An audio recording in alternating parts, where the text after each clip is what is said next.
Vēl viens auditorijas jautājums. Tā skaitā viņi parakstās ar vārdu uz vārdu kā partijas biedri. Es turu to anonimitāti, ne, bet konfidencialitātē būtu atšķirība. Kur, atkal tādā vienkāršotā valodā ir jautājums, kā tad ir ar to dzeršanu? Kā ir? Man? Jautājums viņi nejautā, kā man ir ar dzeršanu. Viņi pajautājiet, kā Artusam ir ar dzeršanu. Es domāju, ka viņi jautājums ir par dažādiem notikumiem, dažādos laikos, kas ir bijuši. Viņi piesauc slaveno, būsim reāli medijos, slaveno deputātu mandātu nolikšanu 17. gada vasarā, kur pēc tam parādījās versija par kontu uzlaušanu un saka, ziniet, viņš mums ir liecinieku klātbūtnē teicis, kad bija cits iemesls, nevis kontu uzlaušana. Ir runa par tvītu pēc tvīta Trumpam par tēmu, ko darīju no rīta, ko gribēju darīt. Tā skaitā zaļajam puķim esmu teicis ar Dievus. Kas ir jūsu liecība šobrīd šo notikumu kontekstā šobrīd par apreibinošo vielu lietošanu? Riktīgi garlaicīgi palikās. Es nesaprotu, kāpēc es vispār tiku uzaicināts, godīgi. Es tiešām nesaprotu. Kāda bija tā motivācija, lai... Parunāt par politiķi ar tu kaimiņu un viņa vēsturi. Mēs šobrīd tiešām runājam nevis, teiksim, par politisko partiju, par kaut kādu nākotni iespējamo. Mēs nerunājam vispār nemaz, jūs neesat ļaus pieskārties šim te partijas nākotni. Kas tad tiem cilvēkiem tā? Es nezinu, kad jūs to nostatāt, laiks iet uz priekšu, jūs runājat man. Atbildes nebūs par šo jautājumu? Ko lai es jums atbildu? Es nezinu. Kā jums konfidenciāli cilvēki vārdi, uzvārdi jautā, man vai es dzeru vai es nedzeru? Ko jūs šis arī publiski. Zaļajiem puķim tad ir ar Dievas. Kad tas ir rakstīts? Tagad es aiziešu uz bāru, ieliešu sev alu un man nāks fotografēt un teiks, reka, kaimiņš dzer alu, ak Dievs. Kas tas tāds par murgu tagad ir? Publika, pajautājot, saņemat atbildi. Par ko varbūt nav liels prieks. Protams, ka es būdams labticīgs cilvēks un piekritis uz kaut kādām lietām un varbūt tas ir zināmā mērā, tā kā pēc tam vismaz sabiedrībā dažādi traktēts, jo varbūt, esmu iekritis uz savu labestību. Uz ko jūs esat piekritis kā labticīgs cilvēks? Piemēram, tas pats, kad es biju apvienoto Arābu Emirātos, es piekritu satikties ar šeikiem. Tas, protams, ir prezidenta uzdevums tikties ar potenciāliem investoriem un tā tālāk, jo mans viens no uzdevumiem arī ir uzrunāt cilvēkus, aicinot uz Latviju investēt. Un tu atnāc un ir, ko. Par to ir tā kā nožēla un kauns? Man nav kauns par to, ka es tiekos ar cilvēkiem un tā tālāk, bet tas, kādā veidā tas tika šeit Latvijā atspoguļots, protams, man tas bija nepatīkami. Bet iekritāt? Jūs atzīstat, ka iekritāt? Principā, jā. Ir citi gadījumi vēl, kur esat iekritis? Es jau, piemēram, sākotnēji dziesmu svētku, piemēram, deju koncertā vispār nebiju plānojis runāt un piekdienā piekritu, un tad jāsaka tā, būtu tehniķi vismaz noregulējuši mikrofonus normāli, lai normāli var runāt, tā sanāk, es piekritu runāt, un beigās atkal sabiedrībā tas tiek traktēts dažādi. Tehniķi vainīgi, jā? Bet noregulēt arī vajag, teiksim. Un, protams, ka mani tas izsit no līdzsvara, ir kaut kādas šīs atbalstis un tā tālāk, jo es jau kā cilvēks, es arī reaģēju uz kaut kādiem ārējiem faktoriem, un katram cilvēkam ir sava rīcība. Viss ēters ir te! Atlaižot Rīgas domes vicemērus Annu Vladovu un Druvi Kleinu, šodien beigusi pastāvēt domes valdošā koalīcija. Viens no koalīcijas partneriem, Gods kalpot Rīgai, atbalstīja vicemēru atlaišanu, bet otrs partneris, Saskaņa, neatsauc parakstus uz Rīgas mēra demisijas pieprasījuma. Turpina Madara Līcīte. Problēma plosītajā Rīgas domē koalīcijas vairs nav. Līdz ar balsojumu par vicemēru atlaišanu Gods kalpot Rīgai un Saskaņas ciešā savienība ir šķirta. Šķiršanās procesa pirmie kritušie Anna Vladova un Druvis Kleins, kuri šodien palika bez vicemēru amatiem. Es neesmu ne korumpanta, ne schemotāja, ne intriganta. Un es būtu tikai priecīga, ja Burova kungs par sevi varētu teikt to pašu. Paldies! Es nemēģinu šeit tagad taisnoties. Es neesmu ne balts, ne pūkains, ne labāks par jums. Vienīgā atšķirība no jums ir tā, ka es nemēģinu tur sēdēt klusiņām stūrītī un neizliekos, ka es strādāju. Es mēģinu strādāt. Ja es arī kaut kur kļūdos, tad tas ir es aiztieku ļaudis, kurus es nedrīkstēju aiztikt. Vēl pirms sēdes Rīgas domas gaiteņos tika mēģināts vienoties, ka gods kalpot Rīgai neatbalstīs vicemēru gāšanu, bet Saskaņa atsauks savus iepriekš iesniegtos parakstus par Rīgas mēra Oļega Burova demisijas pieprasījumu. Tas neizdevās, un līdz ar to abu vicemēru liktenis bija skaidrs. Par 31 pret 21 atturas 5 pieņemts. Otrais jautājums dienas kārtībā. Lūdzu ziņotājs Ozola kungs.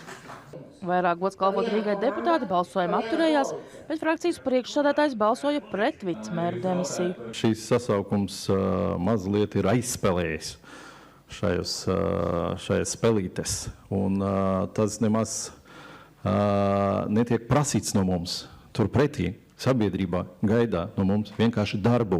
Opozīcija, ko rosināja demisiju, uzskata, ka jāatlaiž visa Rīgas doma, bet kamēr Saeima vēl nav pieņēmusi likumu par pašvaldības atlaišanu, jāsāk ar mazumiņu vicemēru atbrīvošanu. Es aicinātu jūs atcerēties beidzamās 6 nedēļas. Un ko mēs atceramies? Tas ir spilgti ieviests ārkārtīgi aktīvs haoss.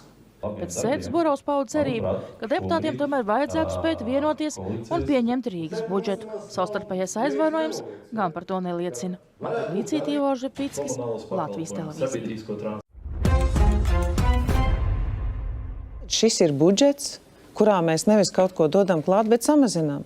ZZS 2 dienas atpakaļ iznāca vēl ar pilnīgi jaunām iniciatīvām, kas nevis budžetu samazina, bet pretēji parakstītai vienošanās ar LDDK tieši palielina, tā kā būs jādomā. Tā nav taisnība. Tā nav taisnība. Ja aprēķina gan samazināto PVN un ietekmi, savulaik mēs tam procesam izgājām cauri, kur Finanšu ministrija piedāvājām pie samazinātājiem likmēm, teica, ka tas ir -60. Universitātei aprēķinot, tie bija tikai vairs 6 miljoni, bet fakts bija plus 2 miljoni. Tā kā šeit ir nevis Excelī vienkārši jānomīnuso, bet arī jāiedod tās efekts, atgriezniskais efekts no PVN samazinātās likmes.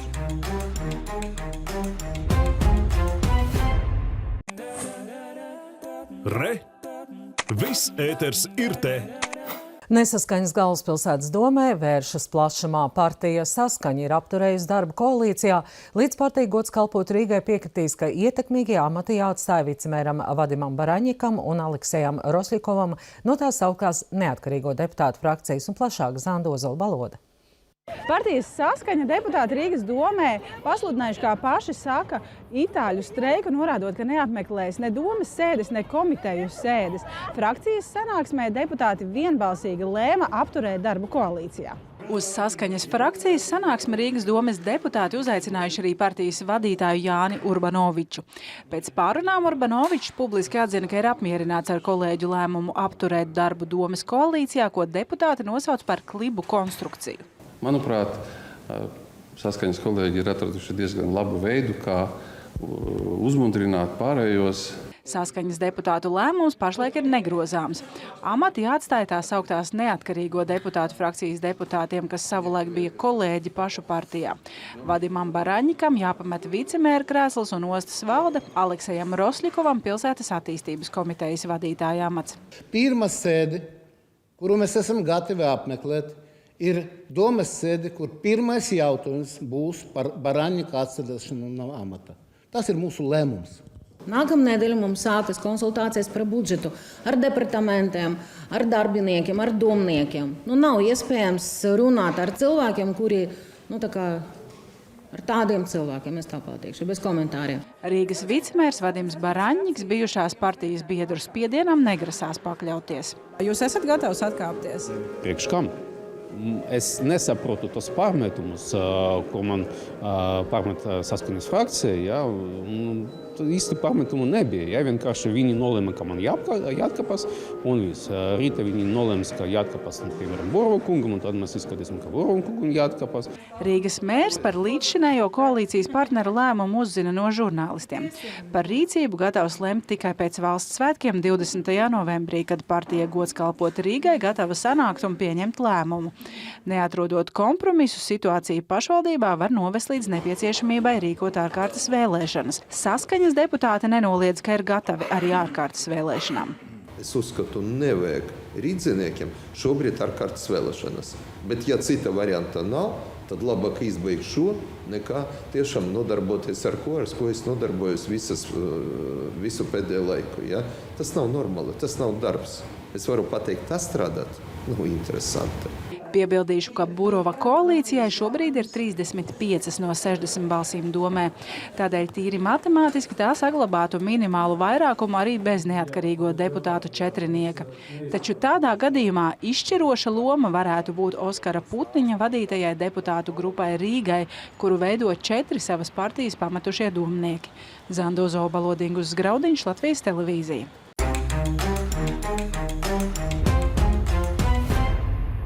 Pirms šiem 2 gadiem, 2023. gada septembrī, kad Saeima opozīcija neatbalstīja deklarāciju, protams, pozīcija nobalsoja par valdības deklarāciju, uzstādījums, kad bija jau karš, visi šie riski bija, Trumps vēl nebija nācis pie vairs, vienīgā atšķirība, ja? Bija, ka fiskālā politika, tātad budžeta politika mums būs tāda, lai ilgtermiņā nodrošinātu valsts vispārējais valdības parādu, cik lielu? 40%. 40%. Mēs tagad ejam labā scenārijā uz 52, 53, sliktā scenārijā 59. Es tikai precizēšu. Kādā ilgtermiņā 40 kur? Es tikai precizēšu, tas bija vidēji ilgtermiņā, bet viss... Kas ir vidēji ilgtermiņš? Kas ir vidējais ilgtermiņš? Es pilnīgi piekrītu. Es šim konkrētajam punktam nepiekrītu. Man viņš likās pilnīgi nevar. Jūs visi viņu parakstījāt, jūs mānījāt. Es nepiekrītu, bet tā ir mūsu valdība. Es varu arī paskaidrot, kāpēc tas punkts toreiz tika iekļauts tur. Viņš tika iekļauts, jo finanšu ministrijai bija svarīgi, ka stājoties jaunai valdībai, esot pie varas, ir iespējams komunicēt ar finanšu tirgiem un norādīt viņiem uz konkrētiem skaitļiem, ko pamānīt vēl tos tirgus ar 40. Es tikai skaidroju kontekstu, kādā veidā šis konkrētais teikums. Finanšu ministrija vienkārši nolika jūs, kā saka, uz izpildītāju status. Kam pieder varas? Tā bija tāda saruna, un tāpēc vienīgais veids, kurā es varēju piekrist šādu veidu teikumam, bija tikai tad, ja mēs viņu papildinam un norādam vidēji ilgtermiņā.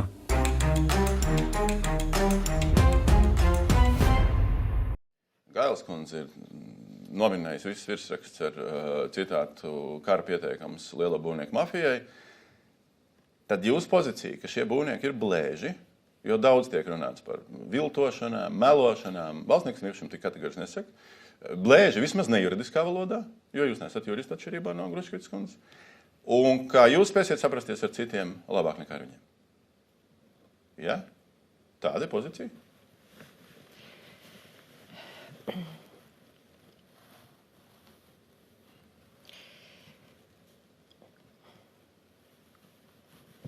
Klusēšana, piekrišana? Tirankungs? Jā. Tirankungs, ir ko piebilst? Es kaut ko saku neprecīzi? Varbūt mana metafora ir par skaļu, un es esmu gatava atvainoties. Bet situācija ir tāda, kāda viņa ir, un man pašlaik jau draud ar tiesu. Mūsu partneri celtnieki. Ja? Tas izskanēja gan dienā, tas izskanēja arī televīzijas raidījumā, tā kā man ir tagad ļoti jāuzmanās ar maniem izteikumiem. Bet jūs sākat ar to mūsu sarunu, ka jūs esat gatavi atvainoties. Kāpēc tāda atkāpšanās? Man nav jurista armija aiz muguras, kas varētu tiesā, un man ir 68 gadu, un ja man tuvākie gadi ir jāpavada vazājoties pa tiesām, un Sapratu? Jo patiešām mēs esam visi viens otram pazīstami, vai patiešām mēs nevaram tagad visi draudzīgi uzbūvēt jauno Rīgas teātri. Izrādās mēs nevaram.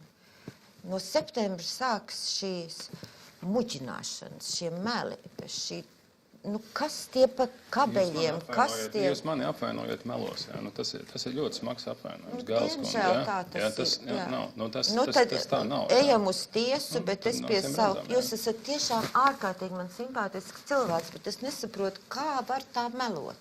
Bet es nemeloju nevienu. Gribu saprast, Babrāna kungs šodien pārstāv uzņēmēju vai Limbažu nodomu. Es pateikšu, kāpēc to jautāju. Uzņēmēju, kurš tikko ir saņēmis 300 tūkstoši no Limbažu novadomas.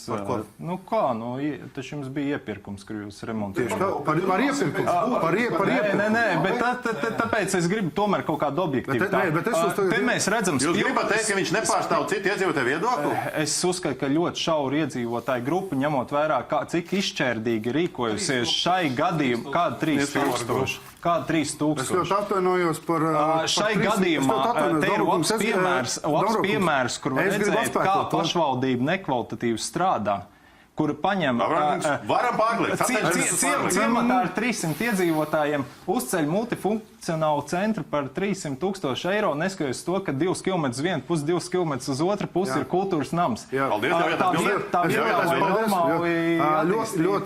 Ļoti jauki, jūs sekojat līdz publiskajiem iepirkumiem.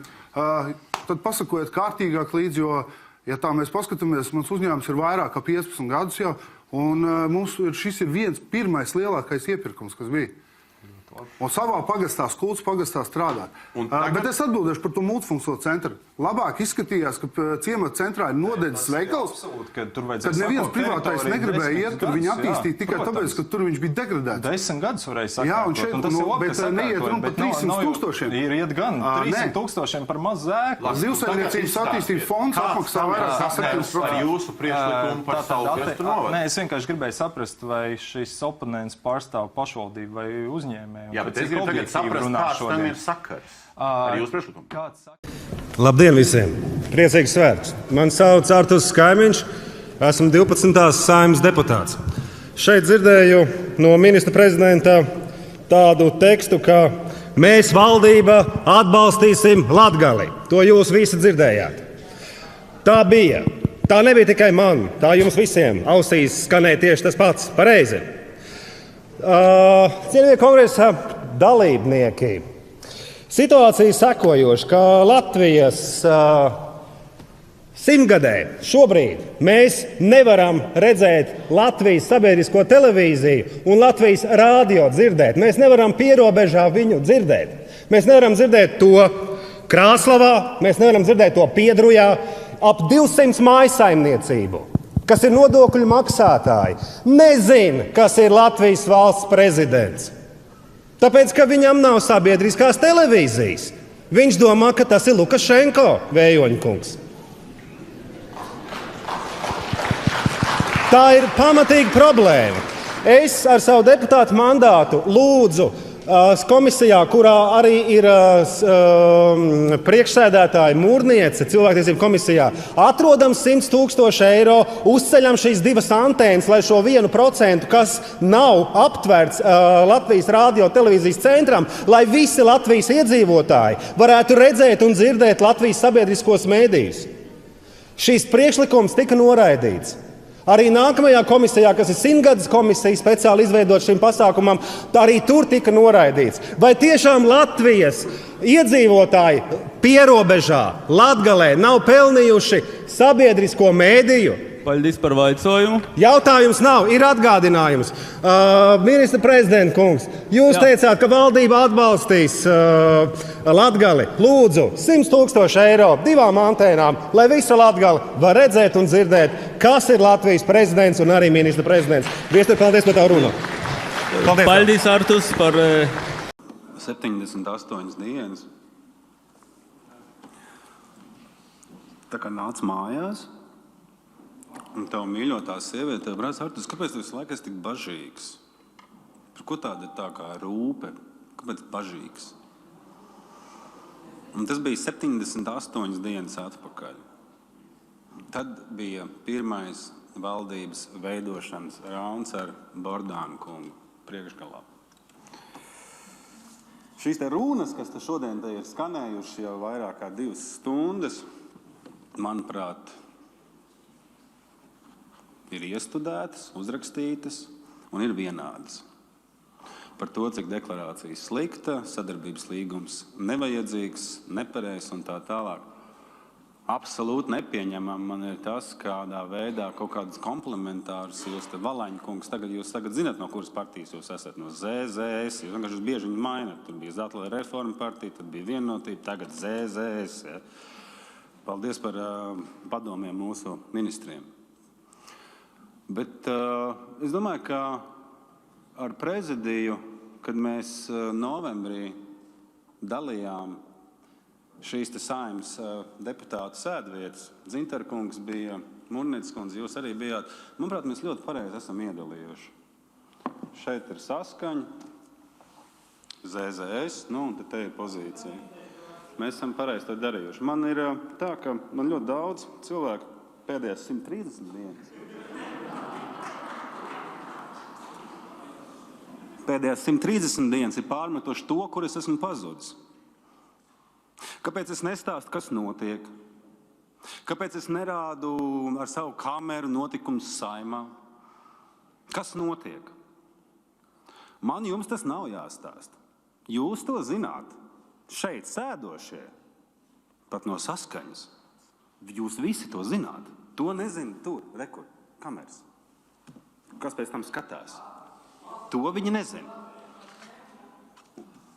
Un mēs esam nokļuvuši neapskaužamā situācijā. 78 dienas atpakaļ. Kolēģi, dāmas un kungi, ministrs kungs savā ziņojumā pieskārās tādā senākajā vēsturē par valsts atbalstu. Un taisnīgi pieskārās, tā ir taisnība, atbalsts tika sniegts jau no 90. gadu vidus otrās puses, vēl pirms mēs iestājāmies Eiropas Savienībā un pirms mēs 2007. gadā liberalizējām savu enerģētikas tirgu. Tā atšķirība starp to laiku un šo laiku ir tajā, ka arī toreiz bija skaidrs, ka šis atbalsts ir konkrēti cilvēku interesēs, koruptīvu raksturu. Tomēr viņu īsti par nelikumīgi savā ziņā nosaukt nevarēja, jo ministrs kabinets pieņēma noteikumus, Saeima pieņēma likumus, palasot Saeimas stenogrammas ir diezgan labi, un to procesu redzot vēsturiski var redzēt, ka kāds saprata, ko viņi balsoja, bet ļoti liela daļa deputātu nesaprata, nāju balsoja par enerģētisko neatkarību no Krievijas un savādāk, ka rezultātā mēs padarījām bagātus noteiktus cilvēkus, kas bija saistīti ar politiku, tādu pensiju fondu viņiem izveidojām. Viņi sabūvēja HES uz mazām upēm, iedragāja Latvijas vidas ļoti ievērojami līdz šai dienai, šī problēma pastāv. Tad sākās otrais posms, proti 2007. līdz 2017. gads, un tad trešais. Es tagad runāšu par šiem diviem posmiem. Kopš 2007. gada jūlija, kad ir liberalizēts enerģētikas tirgus Latvijā, uz mums attiecās visas Eiropas Savienības normas, regulas un tā tālāk. Mēs neviens nestrīdamies it kā, ka šis ir valsts atbalsts. To, protams, ir konstatējis arī komisija savā ziņojumā, 17. gada 24. aprīļa ziņojumā. Mēs nestrīdamies, ka valsts atbalsts ir ekskluzīva Eiropas komisijas kompetence. Neviens īsti nav nevienā pārvaldes institūcijā strīdējies par to, ka ņemot vērā, ka tā ir Eiropas Savienības ekskluzīva kompetence, jebkāds valsts atbalsts var tikt uzsākts izsniegt atbilstoši Eiropas Savienības, Eiropas komisijas lēmumiem un ne ātrāk. Jebkurš atbalsts, kurš tiek sniegts ātrāk, kā pirms saskaņojuma, ir nelikumīgs.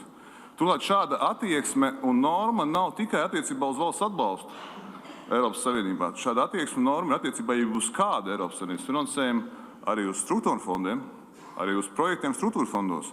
Pirms tā nav galīgi saskaņot, nekāda maksājuma īpaši nevar tikt veikti. Ja viņi tikt veikti, tie ir bijuši nelikumīgi un jāatmaksā.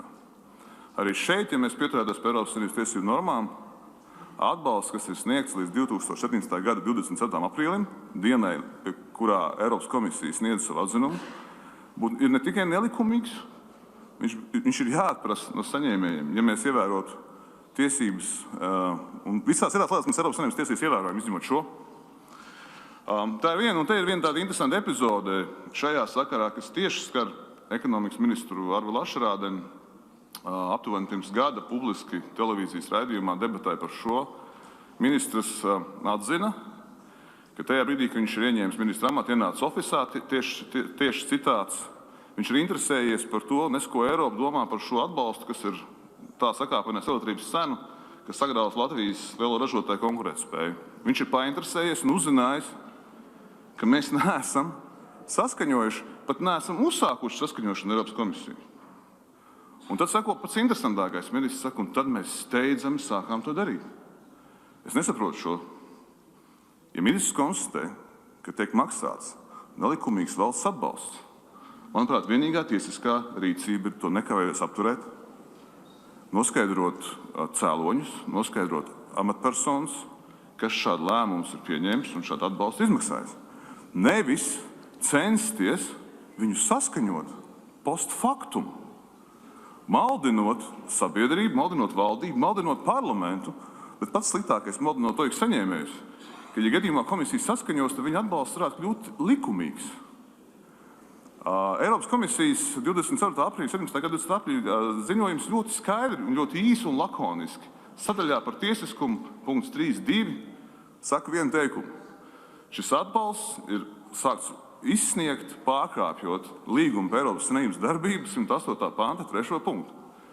Tālākās konsekvences Eiropas Savienības tiesas šajā pašā līgumā un Eiropas Savienības tiesas galējos nolēmumos ir skaidri noteikts. Šāds atbalsts ir jāatprasa, nacionālām tiesām ir pienākums atprasīt. Nevis to var vai nevar atprasīt, ir pienākums šo atbalstu atprasīt. Tā ir epizode līdz 2017. gada 24. aprīlim. Proti viss atbalsts, kas ir sniegts līdz šim, teorētiski nevar būt likumīgs, teorētiski nevar būt tiesisks. Tādas teorijas nepastāv vienkārši. Bet tad sākās trešā sāga. Teorētiski no 17. gada 27. aprīļa veids, kā komisijas saskaņo tālāku atbalstu, faktiski viņa saskaņo atbalstu, kāds var teikt sniegts uz priekšu no šī datuma. Viņi ļoti konkrēti arī nosaka, kas ir atbalstāms un kas nav atbalstāms. Viņi nosaka, piemēram, tādas lietas, ka peļņas norma nedrīkst pārsniegt 9%. Viņi nosaka, ka tirgū tiek laist tikai to enerģijas daļu, kas ir palikusi pāri pēc pašpatēriņa. Izpratnē to sākumā lieto pats un tikai atlikumu nodod. Ja, un vēl virkni normatīvas. Tas interesantais ir tas, ka arī no šī brīža atbalsts Latvijai ir nelikumīgs, jo mēs neesam ievērojuši šīs normas. Nevienā gadījumā. Vēl trakāk, mēs tagad sakām brīnišķīgais plāns 2022, ja, ka tad tas vajag tiks atcelts un tā. Ministrija lepojās ar to, ka viņi ir veikusi pārbaudas 40 nosacītās stacijās, 27 no tām konstatējusi un atņēmusi licences, kad ir pārkāpumi. Faktiski pēc 2017. gada 24. aprīļa pirmais, kas bija jāizdara mūsu valdībai un ekonomikas ministrijai, kā atbildīgai institūcijai, bija nekavējoties jāpārbauda visu staciju atbilstību šiem te saskaņotiem normām. Ir pagājuši 20 mēneši, ir pārbaudītas 40 stacijas ar intensitāti vidējo 2 stacijas mēnesī. Mums vēl ir 330 darbojušās stacijas. Es nerunāšu par tām, kas ir saņēmuši licenci un pat nedarbojas. 330. Tad vienkārši matemātika veidzot ar šo tempu, mēs pārbaudīsim, vai viņi saņem vispār strādā daudz maz likumīgi pēc 12,5 gadiem. Mums ir vajadzīgi 12,5 gadi, lai mēs vispār, un tikmēr mēs turpināsim maksāt. Pat nepārliecinoties, vai stacijas faktiski eksistē. Vai viņas ievēro Eiropas komisijas saskaņotu atbalstu apjomu. Nē, nopietni, ja? Tas ir tas, kā mēs mūsu valstī taisamies rīkoties tālāk. Ja? Un, ko es pateikšu šajā, es nerunāšu garu vairāk, bet valdības kontekstā. Ir savilkts visādas līnijas starp partijām, kuriem ies, kuriem neies. Mūsu partija tās līnijas nav vilkus, ja? Bet laikam tagad ir laiks mums to līniju novilkt. Un tā nav par partijām, un tā nav par cilvēkiem. Mēs uzskatām, ka ja mēs varam uzlikt jaunu politiku, tad nav slikta vai laba partija, ir cilvēki, kas viņu realizē vai nē. Un tā mūsu sarkanā līnija ir šis OIK. Un nepietiks ar deklaratīvu teikumu valdības deklarācijā. Mēs gribam publisku, rakstisku vienošanos starp partijām, kas plāno veidot valdību, par šī jautājuma vienot likumīgi prasot viņas nelikumības izpratni un par konkrētu datumu, kad mēs pārtraucam šo nelikumīgu atbalstu. Paldies!